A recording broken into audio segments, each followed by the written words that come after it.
কোন বক্তা আসলে একটু হাসি হাসি কথা বলবে, টিকটক সিস্টেমে কথা বলবে, একটু মানুষকে নাচাবে, একটু গাওয়াবে, এগুলোর জন্য আমরা মাহফিল করি না? করি। যুবকদেরকে যদি বলি কোন বক্তা আনবো, দেখবেন যারে আনলে মানুষ বেশি হাসে তার নাম 1 নম্বরে বলবে। কারণ সে মাহফিলে হেদায়েতের জন্য আসে নাই, সে মাহফিলে কিসের জন্য আসছে? মনোরঞ্জনের জন্য। তা আমার নবী কি কাউরে হাসাইছে এরকম মাহফিল করে? সিদ্দিক আকবর আজগবি কাহিনী বলছে, ফারুক আজম কোন শান বলছে? কেন ইসলামকে বিকৃত করছেন? কেন ইসলামকে নিয়ে তামাশা করছেন? আপনার হাসতে ইচ্ছে করলে গান করেন, প্যাকেজ করেন, নাটক করেন, শুধু শুধু আমার ইসলামকে কলঙ্কিত করার অধিকার তো আল্লাহ কাউকে দেয় নাই। দিছে আল্লাহ? আল্লাহ আপনার জোর করছে? আল্লাহ কি বলছে তুই মুসলমান হ? বলছে? বলে নাই, দরকার নাই।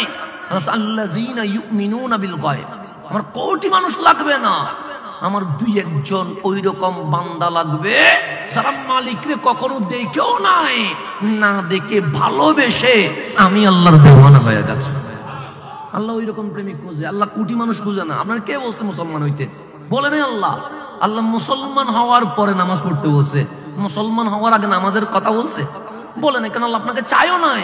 কে বলছে আপনারে মুসলমান হইতে? বলে নাই। তো সুতরাং মুসলমান হইয়া আমার নবীকে প্রশ্নবিদ্ধ করার দরকার কি? কোরআন নিয়ে নাটক করার দরকার কি? এই মাহফিল নিয়ে তামাশা করার দরকার কি? আপনি বের হয়ে যান। আমার আল্লাহ আপনাকে নিয়ে কোনো স্বপ্নেই দেখে না। আল্লাহ নিজেই কোরআনে বলছে তোমরা যদি সবাই মুরতাদ হয়ে যাও, মানে চলে যাও, আমি আল্লাহর কোনো সেই নাই, কিন্তু এমন কিছু বান্দা আনবো যারা আমারে ভালোবাসে, আমি আল্লাহ তাদেরকে ভালোবাসি, তাদেরকে নিয়ে আমি চলবো। তোদেরকে নিয়ে আমার কোনো দরকার নাই। ওরা ইসলাম নিয়ে তামাশা করে, ওরা ইসলাম নিয়ে হাসে, এটা কিরকম কথা? তা আপনি রসুলের জিন্দেগি বলেন নাই? আমার রসুল বলছেন হাসবে কম, কাঁদবে বেশি, এটার নাম ইসলাম। ইসলামে কাঁদতে হয়। যে ইসলাম রক্ত দিয়ে এসেছে, যে ইসলাম পরিবার বিসর্জন দিয়ে এসেছে, যে ইসলাম সাহাবীদের রক্তের জমিন লাল হয়ে গেছে, আজকে সেই ইসলামের নাম দিয়ে মাহফিল গান বাজানা, ইসলামের নাম দিয়ে মাহফিল কৌতুক, যত হাসাইতে পারে, যত আজগবি কথা বলতে পারে, পাবলিক তত খুশি হয়ে যায়। এটার নাম মাহফিল নয়। কবরে ধরা খেয়ে যাবেন, হাসরে ধরা খেয়ে যাবেন। আমার নবীর সামনে আপনি জীবনে কোনোদিন মুখ দেখাইতে পারবেন না। কথা ঠিক না? আমরাও হাসানোর মতো কাহিনী জানি না, কিচ্ছা জানা না কে?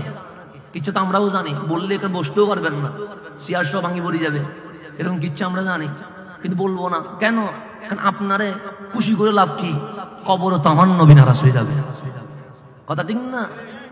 আপনি এখানে নারাজ হন, কবরে গিয়ে যখন মুনকার নাকির আমাকে প্রশ্ন করবে, আমার রসুল যদি বলে এই মুনকার নাকির, ওরে বেশি কষ্ট দেওয়ার দরকার কি? আমি নবী তো রাজি হয়ে গেছে।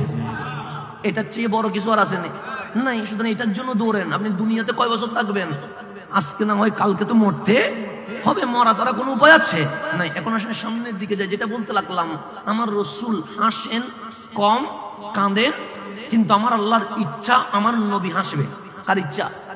আল্লাহর ইচ্ছা। রসুল যেন কি করে হাসে। তো রসুলকে হাসানোর জন্য আমার মালিক অনেক আয়াত নাজিল করেছে। যেমন আল্লাহ বলেছেন ইন্নাকা লাআলা খুলুকিন আযীম, যেন আমার রসুল হাসি দেয়।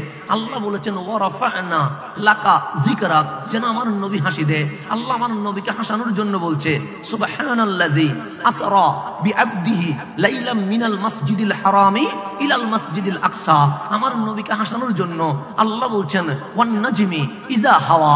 আমার নবীকে হাসানোর জন্য আমার আল্লাহ বলছেন কাদ জাআকুম মিনাল্লাহি নূর। আমার নবীকে হাসানোর জন্য আল্লাহ বলছেন আল্লামাকা মা লাম তাকুন তা'লাম। আমার নবীকে হাসানোর জন্য আল্লাহ বলছেন ওয়ালাল আখিরাতু খায়রুল লাকা মিনাল উলা। এভাবে একটার উপর একটা আয়াত নাজিল হচ্ছে, কিন্তু কামলিওয়ালার হাসি নাই, শুধু কাঁদতেই আছে, শুধু কাঁদতেই আছে। একদিন মসজিদে নববীর মাঝখানে বসে আছে, চেহারাটা লাল হয়ে আছে। কেন? আপনার নবী বেশি সুন্দর, টোকা দিলেও লাল হয়ে যায়। আপনার রসুলের সৌন্দর্য এটা বলতেই কেউ পারবে না। যেন আপনি আমার সাথে হ্যান্ডশেক করেন, মনে হবে হাত হাত, কারণ এটা তো হাতি। সুতরাং আমার হাত হাত, আপনার হাত হাত। যখন আমি আর আপনি হাত মিলাবো, তখন আপনি মনে করবেন হাসানের হাত আমার হাতে লাগছে, আমি মনে করব আপনার হাত আমার হাতের সাথে লাগছে। কিন্তু সাহাবায়ে কেরাম বলছে আমার নবীজির সাথে হাত মিলাইতে দেরি, আমাদের মনে হয়েছে হাত নয়, তোলার মতো সফট নরম এমন একটা জিনিস লেগেছে, কলব পর্যন্ত আমাদের শান্তি হয়ে গেছে। রসুল বড় সুন্দর। সাটাইতে যখন ঘুমাইতেন, কিসে? যেটা আমরা সিটেঙ্গেরা ফাটি বলি আর কি। সাটিতে যখন ঘুমাইতেন পিঠের মধ্যে পুরাটা সাটার কি হয়ে যেত, দাগ বসে যেত। এত সুন্দর ছিলেন রহমতুল্লিল আলামিন।